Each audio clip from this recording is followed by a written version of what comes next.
On behalf of the Afrocentric Club and the Office of Diversity and Inclusion, I'd like to welcome you to a conversation with author and provost Kim Johnson. I would like to also welcome our ASL interpreter, Alyssa Hoover, and closed captioning is enabled. The closed captioning and how you can utilize this tool is by using your toolbar at the bottom of the screen to be able to look at the closed caption, to be able to follow along during the conversation. Additionally, during the conversation, if you have any questions, please put them in the question and answer box or the chat box, and we'll be able to hopefully get to them when we are in the conversation with Ms. Johnson. So at this time, I would like to introduce Geneva Lino to be able to do our land acknowledgement.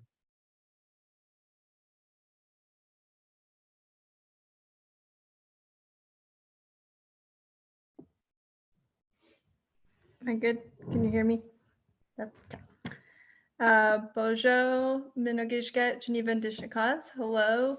Good afternoon. My name is Geneva, and I'll be reading the land acknowledgement for Central Oregon Community College. COCC would like to acknowledge that the beautiful land our campus resides on is the original homelands of the Wasco and Warm Springs people. The Wasco and Warm Springs people ceded this land to the U.S. government in the Treaty of Middle Oregon of 1855 while retaining regular and customary hunting, fishing, and gathering rights. As a result of this treaty, the Warm Springs Indian Reservation was created. In 1879, the Northern Paiute people were moved to the Warm Springs Reservation. At that time, the three distinct tribes became known as the Confederated Tribes of Warm Springs. It is also important to note that the Klamath Trail ran north through this area to the Great Celilo Falls trading grounds. Although the Klamath people did not reside in this territory, they claimed the trail as their own. We acknowledge and thank the original stewards of this land. It is our hope that students, staff, faculty, and guests continue to honor and care for the land that we use. We acknowledge that land acknowledgements are meant to be living documents, changing as we learn more through curating relationships, having more conversations, and gaining better perspective of our neighbors. I would also like to acknowledge that reading a land acknowledgement alone is just the first step. We must commit to action. So I challenge you all today to take a moment after this wonderful presentation that we're going to have to think about what it means to be a guest on whatever land you're on, and how you can be in relation with that land. Being in relation to the land is a huge part of Native culture. And so our hope in the understanding of a land acknowledgement is for people to understand what our relationship is with the land, but also your own personal relationship is to the land, because you can't care for something unless you have a relationship with it. So my ask to you as a Native woman is to examine what your relationship with the land is. Miigwech, thank you. Thank you, Geneva, and I really appreciate you doing the land acknowledgement, and thank you for giving us information on what the land acknowledgement stands for as well. Again, I want to thank everyone who's attending tonight, and I want to thank everyone for taking, like I said, taking time out of your day to be able to join us in this conversation. Kim Johnson has held leadership positions in social justice organizations as a teen and in college, and is now author and vice provost in the Division of Undergraduate Education and Student Success at the University of Oregon. This is My America is her best-selling novel that explores racial injustice against innocent Black men who were criminally sentenced and the families left behind to pick up the pieces. She is an award-winning novelist with the 2021 accolades that include the Pacific Northwest Book Award, I think it's Hadassah Top 10 Best Fiction, the 2021 Malka Penn Human Rights Award, and the ILA Notable Books for the Global Society. Her next novel, Invisible Sun, releases in June 2023. She holds a degree from the University of Oregon and the University of Maryland College Park. And it's my distinct pleasure to turn over to our guest this evening, Ms. Kim Johnson. Great, thank you so much, everyone, especially for the land acknowledgement by Geneva. Thank you to Alyssa for all the ASL interpretation today. I talk fast, and so we're going to be a great team together. Thank you. I want to thank, first of all, Chrissy Walker for reaching out to me and connecting me with Marcus for this event tonight that I hope to spend a little bit of time talking with you just to give you some framing of the kinds of things that I think about with my work and my role as not only an author, but also as a vice provost, and then be able to engage with you all in many, many conversations and questions that you all have. And so I'm deeply grateful, not only because it is an honor for me to just be able to even talk about my work, but in a community of educators and students, because that's the space that I have spent the last 20 years working in. And I know that your presence here today is really a testament of your commitment to growth and the betterment of society, or you wouldn't be on a call in the evening for this. And so I'm very appreciative of that. So thinking about my work, you know, as a writer, the kinds of work that I write, I think about how the world has not only become increasingly diverse and interconnected, but how so much, even in times of progress, that there still is a lack of representation, in particular in literature, and thinking specifically about literature.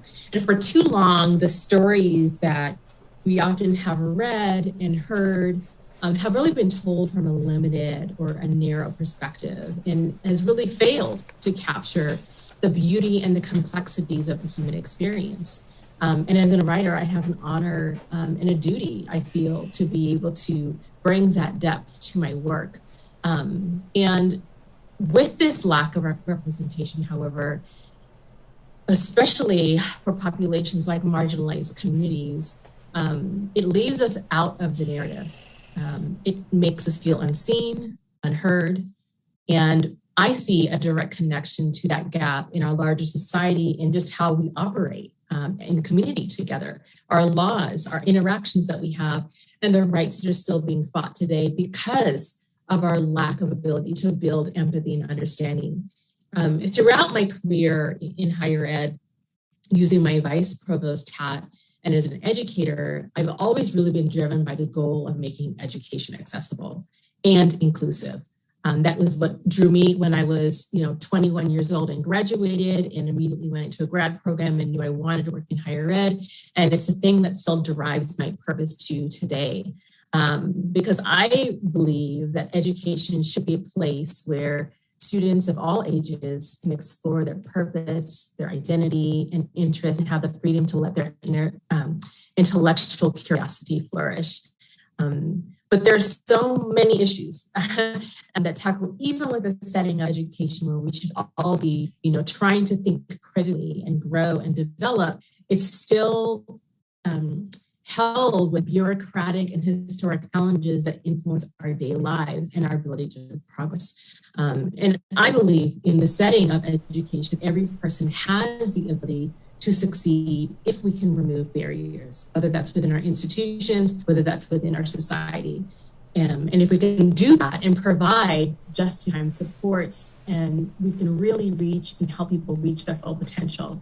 I see the potential of every human being from who they truly are, if we can support them, that not only can we help them thrive, but we can help the next generation thrive, that we can create societal change, that we really want to not only say that we are, but actually be who we say that we are, even in the most serious cases. So my philosophy that I really held and most closely held in my career is that, the goal that I have is that working towards making education accessible and inclusive, that equity needs to be at the center of our work. And I found while I was being an administrator and so much was going on at the time in early 2015, 2016 with the Black Lives Matter movement, that I was seeing a divide in our ability to really think about the needs of all of our students and the experiences that they have that's steeped in our community, that's steeped in historical elements. And that's really what got me thinking about writing and my purpose in writing and why I wanted to write young adult work. Because every generation in my lifetime and all the lifetimes before, there has been something and many things that have pushed society. I believe at this point in time that our educational systems and access to information and the building of empathy through stories and inclusive stories is one of the reasons why there is one of the biggest battles right now in terms of the banning of books, the curating of our curriculum, and the violence towards those that are supposed to be protecting us. The battle is happening right now. It's happening in classrooms. It's happening in laws, because there's a fear towards our ability to convene and commune together, to share our experiences, to see where we need to hold each other accountable. And that threat that reaches us every single day is why I wholeheartedly believe why we need to do the work.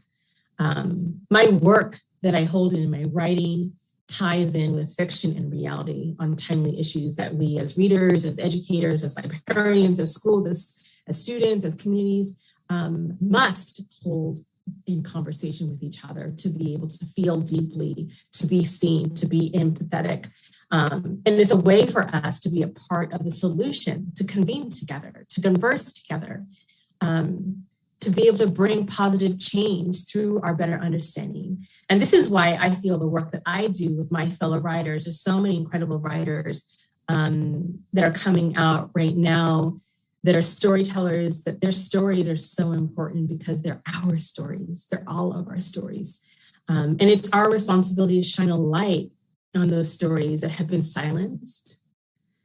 It's our importance to amplify those voices that have been drowned out by the belief of a status quo. And it's our duty to make space for the stories of the underrepresented, to create a more inclusive and compassionate world through art. One of the most powerful aspects that I think about when I think about storytelling, it's our ability to really connect and to bridge the gap between culture, understanding, identity, and experience. When we open ourselves up through stories, we begin to view the world through the eyes, through the mind of those that have experienced something different. It helps us better understand other people's struggles, our own struggles. It helps us understand pain and how we navigate through that. And when we do this critical work just through simply reading, we can break down the walls that divide us, and we can create a compassionate and equitable word. And there are a few key beliefs that I think can help us achieve it, a more inclusive world. And there's 5 things. And the first is empathy. In order to tell the stories of others, we must first be willing to empathize with them. To read those stories, we must first be able to empathize with them. And this means taking the time to listen, to truly understand their experiences, to connect with them on a human level.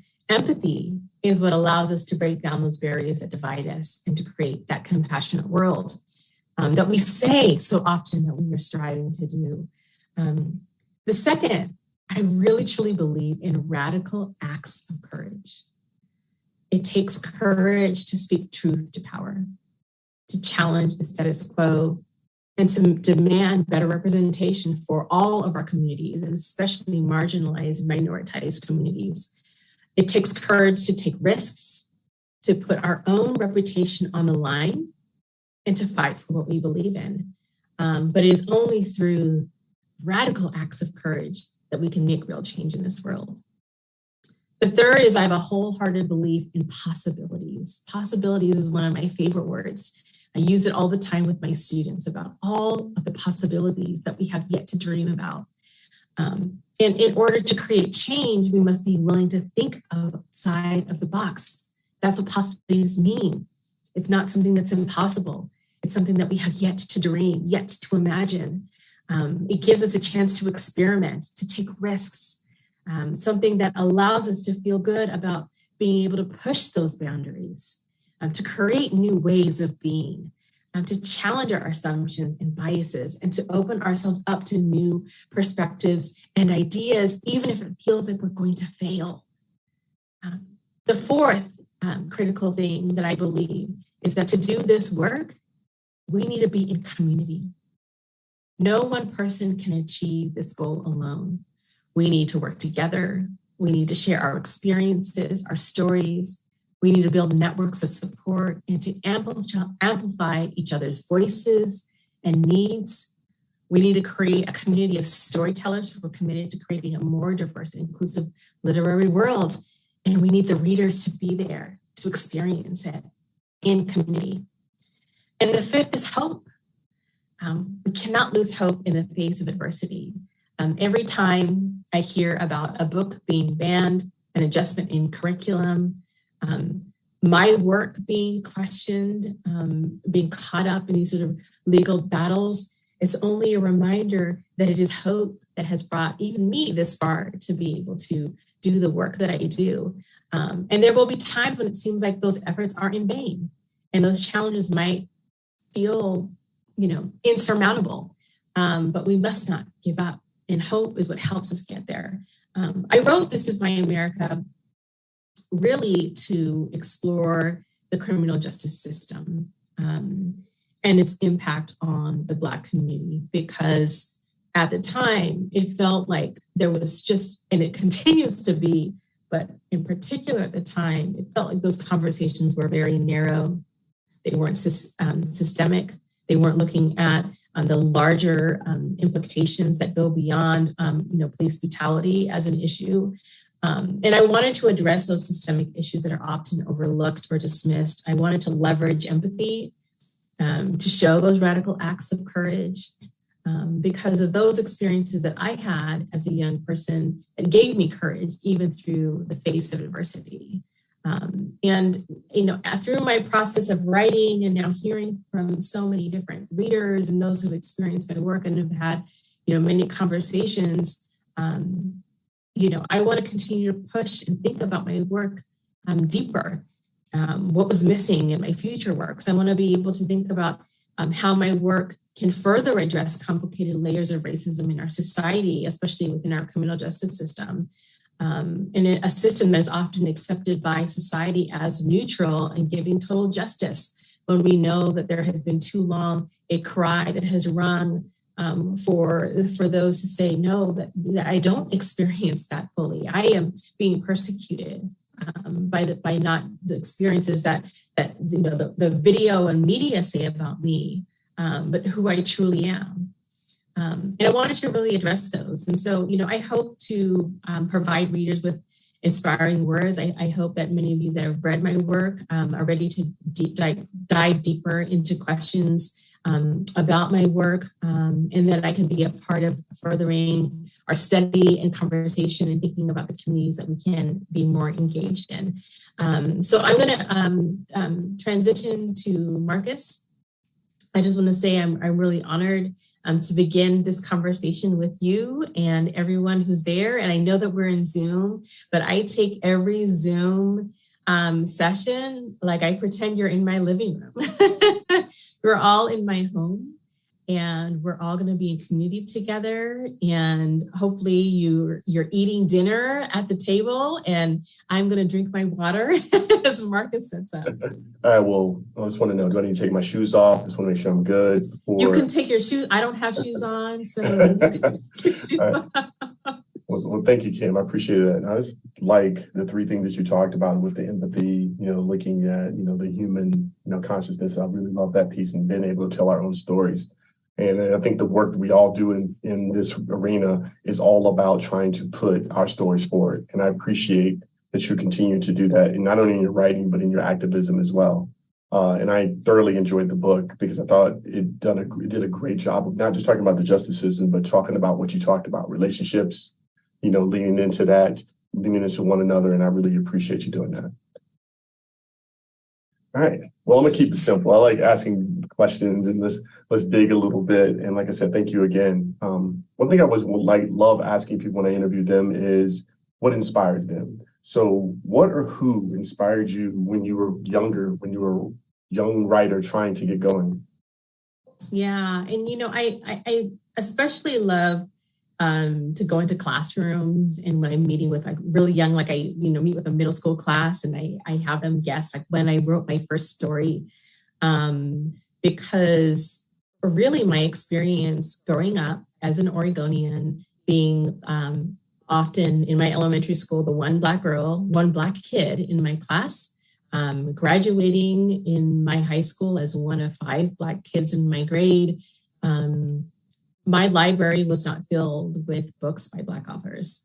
I think that's the story for actually many people who were of my age and older, who didn't have access to, or the publishing world did not really push literature by diverse characters and representation, which is often really strange for young people today who see this sort of explosion of incredible works that are so inclusive and intersectional. And so I did not see myself as a writer until I started writing at 32 years old, which was a little over 10 years ago.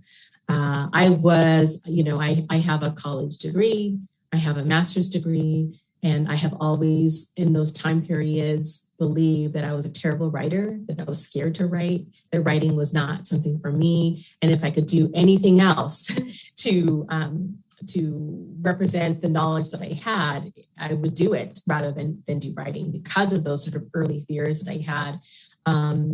And so it really was later in my life. And what I realized was that I was always a storyteller. I'd always been a storyteller. I was an avid reader. I loved to engage in, all aspects of fiction and nonfiction, and fueling and feeding myself in those ways. But it really wasn't until I started writing those stories that were in my head down did I realize that writing does take a lot of work. It is hard work, but it is something that is possible to do. And it was my students that actually inspired me, because every day I've got a student who comes by and you ask them, what are you here for? What do you want to do? What are your dreams? And they tell you these amazing dreams that they have. And it sort of strikes you to be like, wow, like I can still dream too. my possibilities of what I can do isn't over. And so, that's started much later. But you can see those remnants in my writing that often are a throwback, because when I did turn 18 and I went to college and became an ethnic studies major and took lots of African American history and literature courses, I was just catching up to all the texts that I have. And so you'll sort of see that sort of past is present, present is past in my work. You'll see those nods to some of the figures like James Baldwin, Maya Angelou. I mean, it has a really broad range, because those were often my influences. Not that I'm saying I write like them. I don't write like them, but I feel like the universe is looking down on me with their spirit. So it's one of those things where inspiring me. It's one of the things where it's like you read their stuff and then you're going, oh my God, I can do this. And they inspire me to write. And then I just got to find my voice. And I totally get that. Oh my God. So what was the tipping point for you in that regard? You said you waited till you were 32. Like, what was that tipping point? Was it just someone pushing you, or, someone inspiring, other people inspiring you, or someone in your circle saying, hey, just go for it? Yeah, it really was, not that you wouldn't find it now, but when Twitter really first started, the young adult author space had a really, really vibrant community that was educating each other on the process of publishing. And that was the same time period around 2012 where the We Need Diverse Books movement really started to begin. And I started to follow the careers of people who I was following earlier, who were pitching their work and pitching their ideas. And it really was that was like, wow, there could be a space for me to imagine telling stories that hadn't ever been there before. And really it was seeing that being possible, falling in love with reading again. I started to fall in love with reading. It was like having an access to an e-reader and social media all of a sudden gave me a hobby. Like you're young and you do fun things and you have hobbies, and then you get older and things happen and you don't have those hobbies again. And it gave me a hobby that then sparked a complete new interest that is now, for me, my hopes to be a lifelong career. And seeing that Twitter and all these different social media pieces are young pieces of media to be able to, put your information out there, and you can test many things in those areas. And speaking of young, and I know Tracy's a fictional character, and really quick before I ask you this question, just a reminder, please put questions in the chat for Ms. Johnson so we can, continue to have this conversation. Please look and encourage everyone to please make sure that you put questions in the chat so we can definitely ask Ms. Johnson these questions.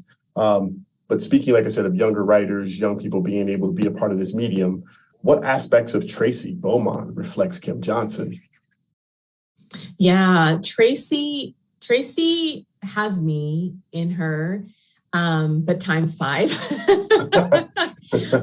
I see Tracy as she has the grit that I had as a young person, where I just kept going, or I would keep trying to go at things, and I was highly involved in I didn't call it activism, when I was younger. I was just involved in organizations. I was involved in the community. I was, speaking about, things happening. And so, her interest in being active and involved and sort of speaking truth to power is me. And then I thought about a lot of my students that are student leaders that are very active and vocal about what's happening. And oftentimes they are doing things in ways that I think the generations older than them don't understand, and they don't understand why they're doing it. And oftentimes that's the thing, that's that radical act of courage. It's a radical nature that actually pushes change. And so a lot of the way that I wrote Tracy was I wanted to be able to kind of use an example of why someone might be so desperate to do things that a lot of people might not understand at face value. Why are you doing the things that you're doing? And so it's a mix. So Tracy is sort of a mix of all of those kinds of experiences that I've seen at like level 10. I totally get it. And sometimes we go level 10, but then we have to bring ourselves back down. You got to bring it down. You can't be at 10 all the time. Exactly. But in that radicalism, do you see, and talk about this throughout the book, that social justice or that activism is a common thread throughout your book? And I was wanted to know why was it so important to illustrate this to the broader audience, that social activism? Yeah, there was just a cry out, I think, from so many young people who were experiencing feeling injustice deeply for the first time in ways that were like when I experienced seeing videos of Rodney King. And, the generation before with Emmett Till. I mean, every generation, there has been things that have sort of pierced the hearts and minds of society, and often shocks people. And in 2020, Black Lives Matter movement and, the reckoning on race was a big shock to a lot of people. And, in 2015, 2016, when I was writing, a lot of my students were like, why is it still like this? What can I do? And I had a lot of students who felt really helpless, and they didn't feel like protesting was the thing that, for some of them it did, for many of them it did, but others felt like, what else can I do? And I really wanted to model that, so the beginning of the book, it started with a letter. Tracy writing a letter every single week.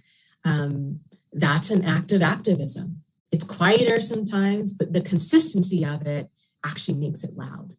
Her running Know Your Rights workshops, it reminded me of, when I was a young person and just wanted to create a club. The thing was like you create a club and people meet up after school and you create your posters and you organize and you do these different things. And it didn't matter if there was 3 of us or if there was 5 of us or 10 of us. And I wanted to sort of show that. And through Tracy's journalism, her investigative journalism, I feel like that is the future to activism, being on the ground with information. And so a lot of that, I really wanted to do it. And I wanted to do it, especially with this kind of story, because often the story that people wanted to hear, and when I say the people, I'm talking about publishing, having this expectation that readers want to hear about pain, and they want to hear about Black pain in particular, or Black bodies, and not the actual whole human who's experiencing these things that aren't just reacting to them or having things happen to them, but they're actively engaged in their own acts of freedom and justice. And so for me, creating Tracy was a way to sort of take the experience that we all know too much is happening and sort of spin it in, oh, let's now focus, yes, the family and all the things happening with the family, but the leaders that are at the front sort of making the change. And that's why I wanted to tell the story in the way that I did. Cool. Thank you very much for that. And the thing I love also with Tracy is that throughout the book, she understood her power and her privilege. She understood progressively how that looked and how she could influence different people to be able to help her be able to figure this out. Because I think she knew what her mission was, taking care of her family, making sure that this gets taken care of so her family can be back together, which was phenomenal. And speaking of that in the book, you continually ask the reader to recognize how power and privilege can influence society. What inspired this approach for you to tell this story? Yeah, I think being an educator, being with young people, a lot who are forming their opinions and beliefs and creating their own identity, often away from their family. And those conversations that, that I see in higher ed is you've got, a student who for the first time might be sort of living away from their family. And then they have that first holiday that they're back home and they're kind of like awakened to like the real world and starting to create their own beliefs. And then they have those sort of arguments at the table. And I wanted to create all these different relationships. A lot of that influence is like me growing up in Oregon, being a Black person in a majority white state, the relationships, the allies, the co-conspirators that I needed, the friendships that I had, the friendships that I lost because of their unwillingness to understand my own experience. I really baked that in because, my experience is so interconnected with other identities and backgrounds around me, those that are also, marginalized and fighting for their voice and representation, and those that aren't. And so that's really how I wanted to tell the story in the way that I did. And having the generations act in different ways and decisions that they make and didn't make.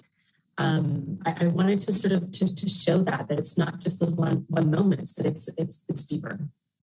And I think too, like you're saying, decisions they made was going to impact not just the family, but how it's going to impact the community as well, right? In different ways, from a positive perspective, or even sometimes a negative. I love the fact that you show that dichotomy throughout. And speaking of that power and knowing how to make decisions, I think that leads you to one question that I really, really wanted to get from you.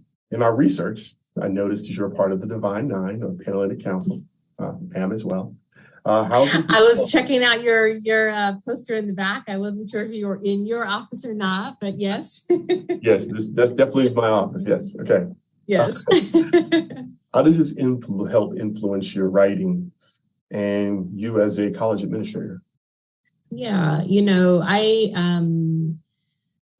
I think especially in Oregon, it often is challenging for just people to even know what a historical Black Greek sorority or fraternity is and the kind of impact it has on the community and just confidence and lifelong, connections that are there. And I've been really committed to ensuring that continues by being a graduate advisor and all that's required to be one, even when I'm super busy. Especially on weekends. Especially on weekends and evenings. I think, my role in my writing is really just sort of connecting that thread of community. I mean, I think that like a lot of my writing at the core of it is about a community. And that's to me what Black Greek, historical Black Greek organizations do is they are often the community. They're the ones that are running the community centers that allow the Tracys to come and speak. They're the ones that, donate. They're the ones that sort of help. They're the teachers. They're the educators. They're the people in the community that often people don't even know how critical their role actually is in the community. And it's been being well received and supported by my mentees and those that are in the Divine Nine, to be able to be like, oh wow, like we can do this, we can write books, we can, so I think it comes full circle. So. And I appreciate that. I think to give our audience an understanding what Divine Nine is pretty much many of the historical organizations, sorority and fraternities throughout our country who are predominantly Black-led, okay? Like I always say, predominantly Black is not a bad thing, it's a good thing. And it's one of those organizations, through some of the strifes that they have been through and the oppressions that they went through, they still achieved these organizations and made them incorporated.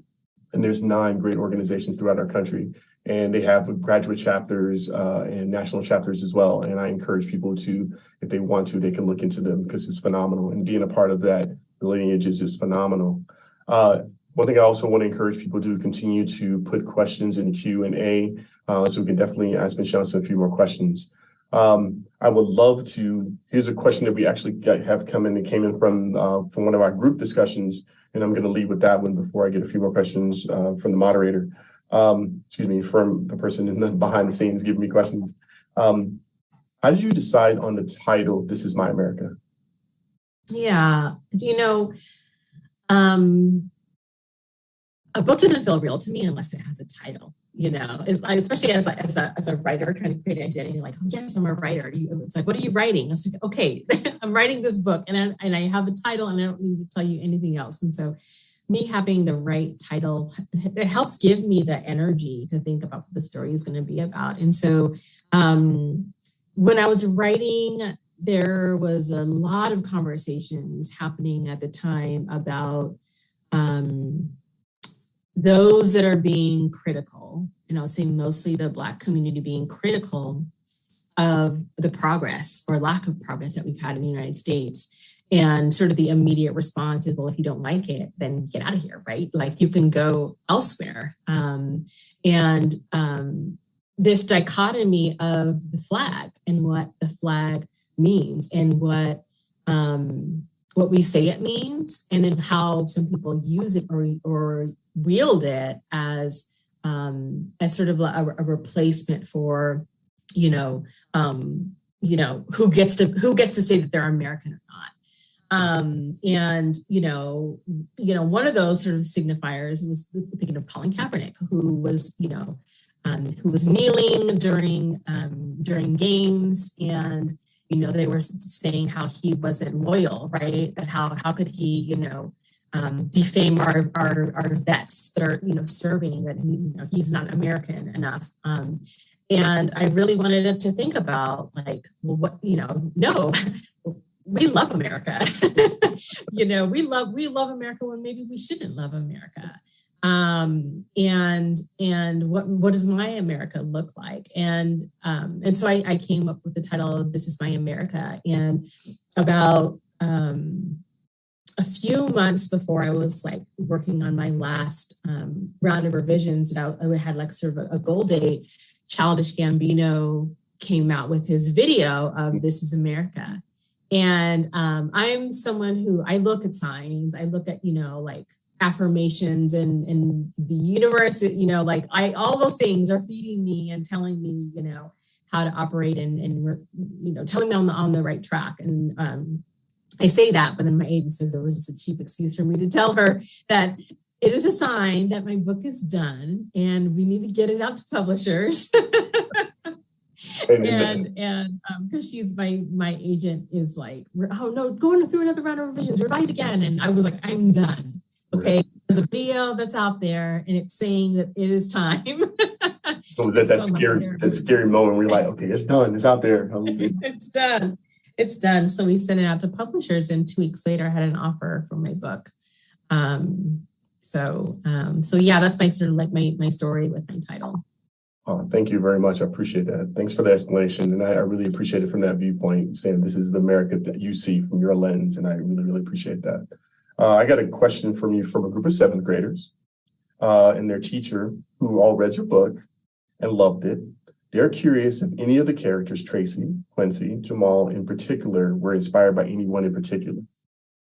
Oh, I love my seventh graders. When I was writing, I always imagined high school students, but I would say my middle schoolers love this book and connect to it in so many different ways. So thank you for that question. I don't like to write about like an individual. I think it's like a combination of many, many people that I know, like Quincy, I know many Quincy's. Little pieces that make up Quincy are many different people that I know. And so I couldn't say that this is, inspired by someone. And the same with Jamal. And Tracy's probably the closest because she was the closest in my mind on some different kinds of things. And so in terms of characterization, I'm inspired by things, but it's never like one particular character. In terms of the question I always often get is it real? Is a story, nonfiction? Is it about somebody's life? And what I would say is I used about 100 different sources as just resource material, whether it's inspiration or anything like that. And so I read just as much fiction as nonfiction.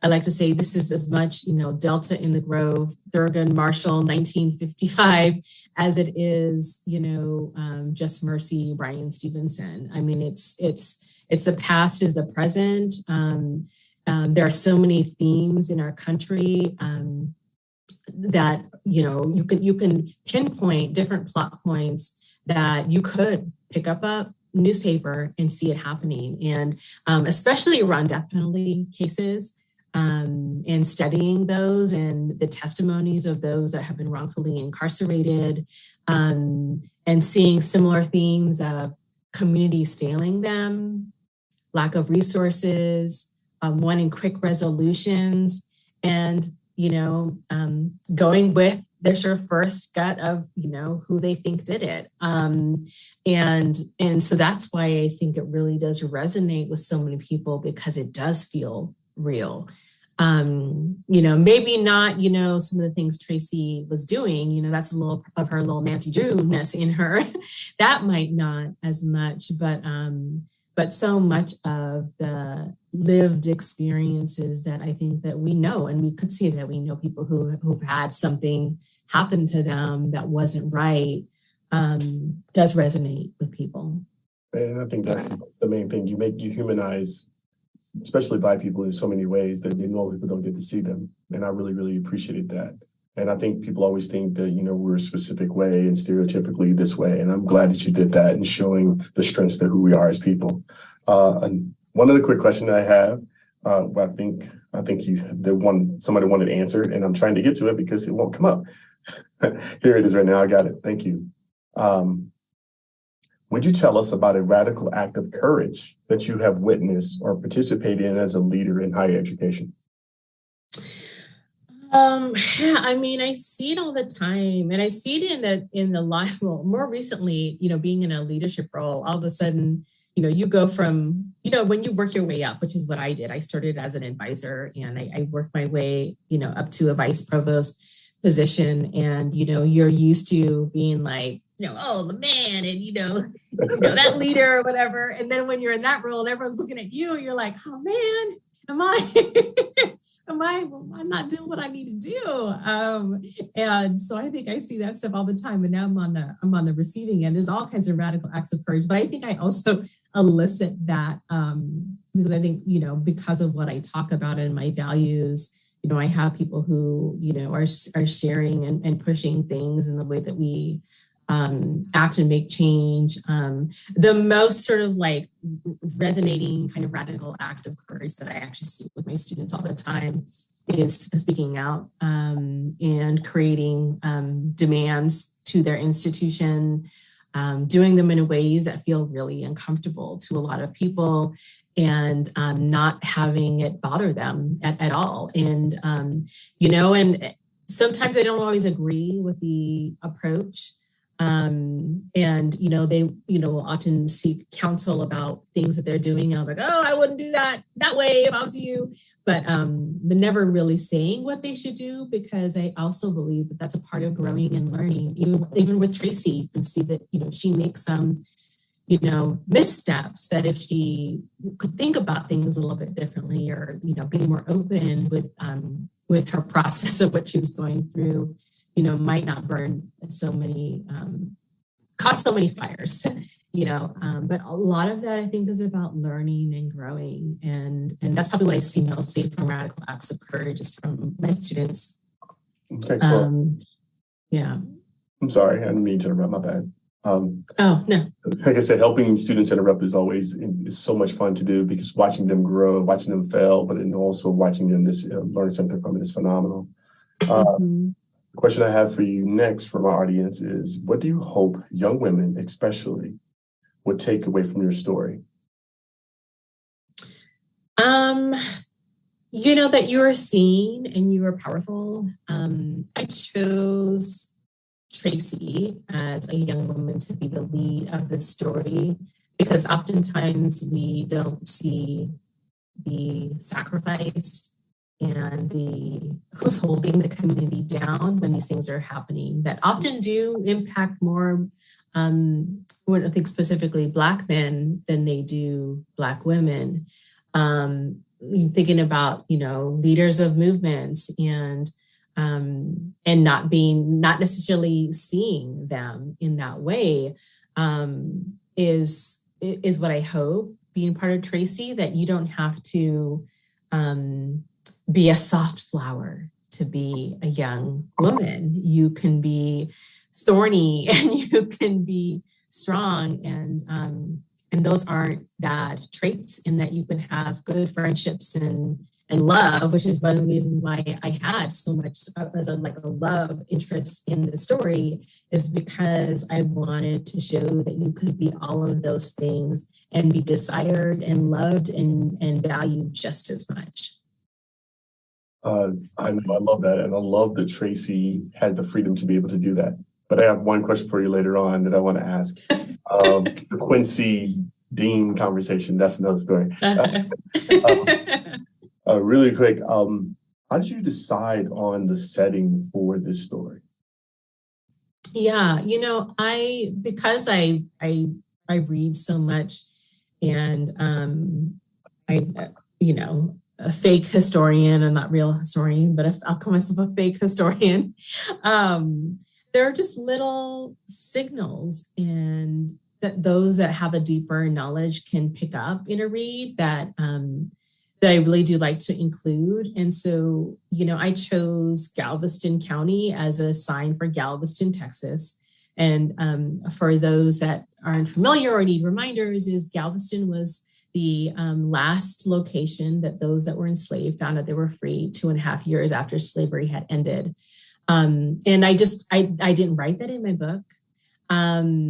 I just had that as, the ground in which our roots come from as a country that set this sort of societal impacts that are happening, is that it is so deep, so deeply rooted, that we often don't even recognize how those threads generation after generation impact the decisions in our communities and access that we have. And so it also was important, sort of when I was narrowing, I wanted a state that obviously had a death penalty and was very well known for the death penalty, but I didn't also want to pick what I think we've seen a lot of, is people writing about, say, Mississippi or Alabama.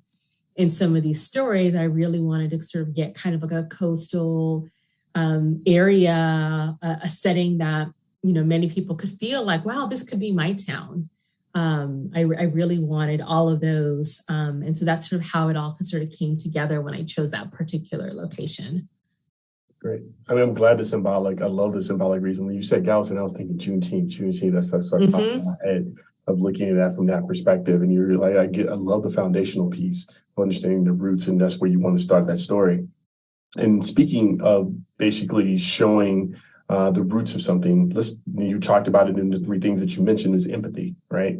And the next question kind of goes back to that. What do you see as some of the greatest challenges in the U.S. in increasing empathy? What are some factors that facilitates a lack of understanding or a lack of desire to understand? Yeah, I mean, I think it's our inability to reckon with our past.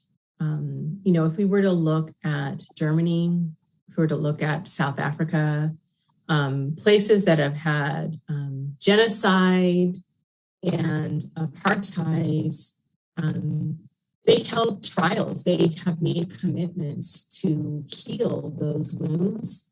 And you even see decisions to not to say Germany is perfect, because I don't think that there is a place that's perfect, but certain decisions that they're willing not to make based on their understanding of the decisions that they made in history make them a healthier society because they're not shying away from that history. Now, white supremacy is rearing its head, all over the world, again, in different ways. But I think it is that silencing in the US that has been such a problem for us to really sort of build that empathy, because we, have really pushed the independence, while other nations really think of them as a community, that we are of our community. And I think that is really what holds us back, because people don't, if you want to talk about racism, or, we're talking about, we had our land acknowledgement earlier, people want to say, well, I wasn't there when all these things happened, but we are direct benefit or a direct impact negatively of those things. And I think that is one of those things. And that's why you see in Florida with DeSantis not wanting to have particular curriculum, because you don't want to make people feel bad about things, although they feel like it's okay for other people to actually feel bad who are directly impacted by those things. A lot of that is why we see books being pulled away, because they are great windows, because many of our communities, and I know, Central Oregon is like many parts of Oregon, don't have as vast or diversely rich environments, that often the only way for you to experience those things is either media, visual, media, television, movies, film, or books. And if we don't have those things representing things, then it doesn't actually build our empathy. So, it all stems and is connected, to a sense of independence and power. True, very true. Sorry for my interruption. On that follow-up question, why do you think the United States is afraid to acknowledge the white supremacist culture that it is cultivated, and not just here, but in the world, and not willing to apologize for it?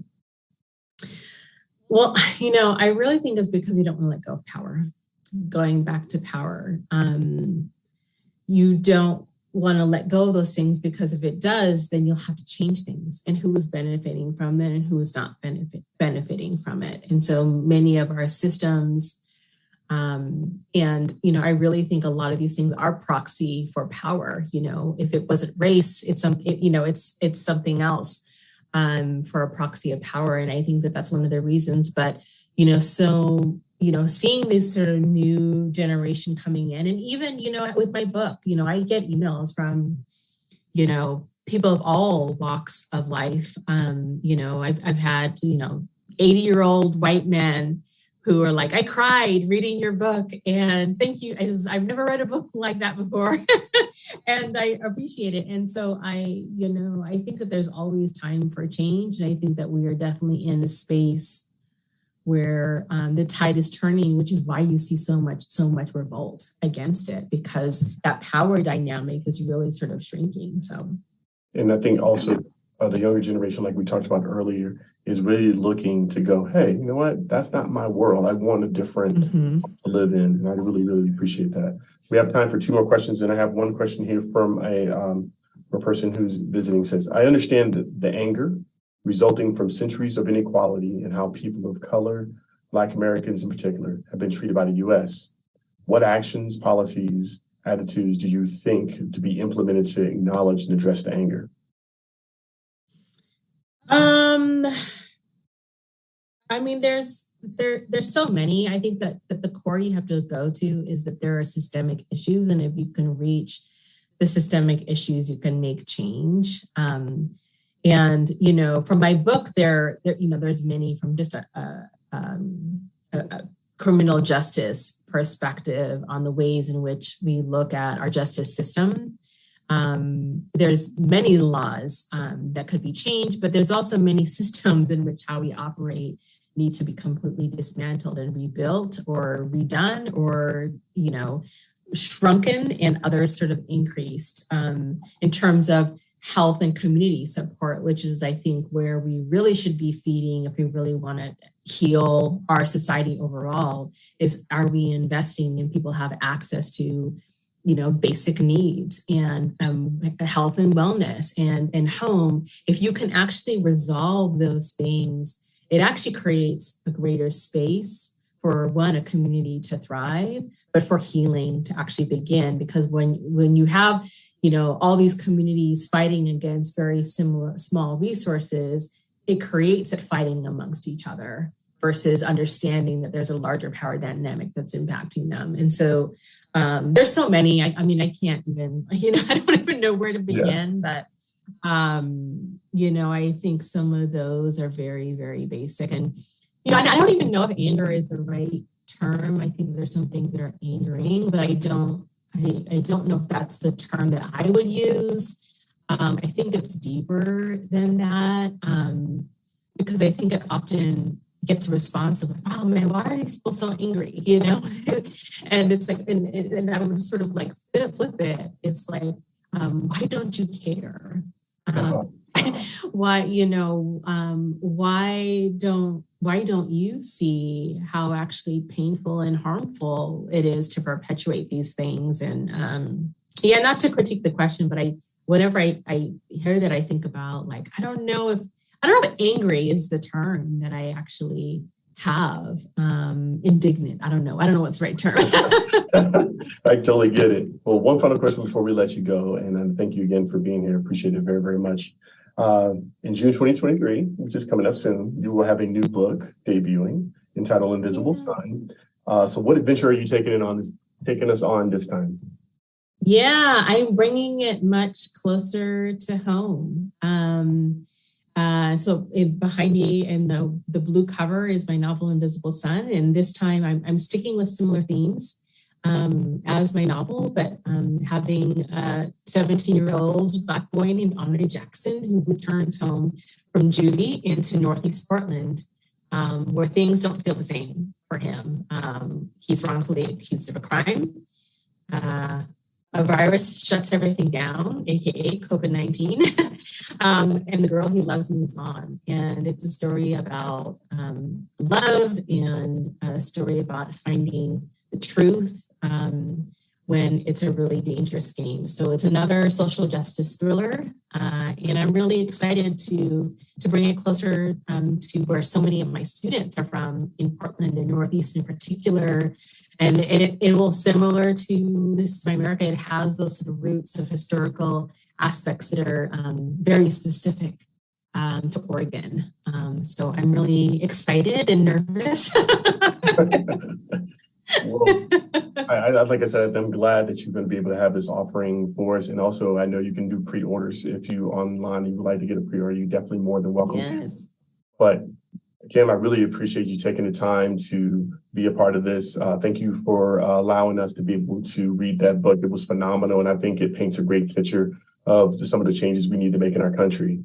And again, thank you for being here. I want to thank our ASL interpreter. I want to take our closed caption, as well as the Office of Diversity and Inclusion, as well as the Afrocentric program here at Central Oregon Community College.